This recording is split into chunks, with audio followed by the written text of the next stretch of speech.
Warahmatullahi wabarakatuh. Salam sejahtera. Saya Kamarudin Amba dari Universiti Tun Hussein Malaysia. Okay, for this particular slides, I'm going to present some innovation in teaching and learning, digital tools. Actually, I have done this slide or sharings in 2022.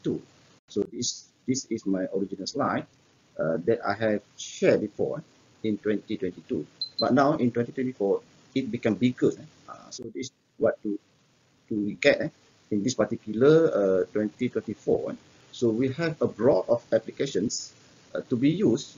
So what I'm sharing is my experience during improve my teaching and learning tools for online and activity engagement student-centered learning. For online and activity engagement student-centered learning. So currently we practice to use LMS, Learning Management System, in our universities, University Tun Hussein Malaysia. So we use in Otters. Otters is our platform for LMS.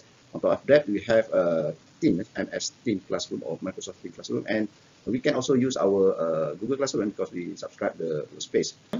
You can see my video in my YouTube channel, how to use ClassPoint activity with the students. It's very good. Okay, this not quite big enough. So we have the next. What will be the next? This one. I will share the slide. Being our digital citizen.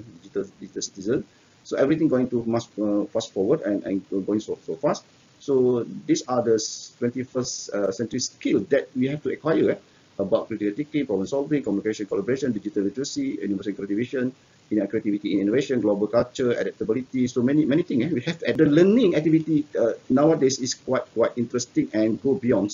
Sometimes we can cook, and sometimes we have to learn this one, the new things. We have to prepare. So this is what I'm going to share in my okay, if you like, you can share and subscribe my channel. Okay, in my YouTube channel. Okay, that's all from me. Assalamualaikum warahmatullahi wabarakatuh.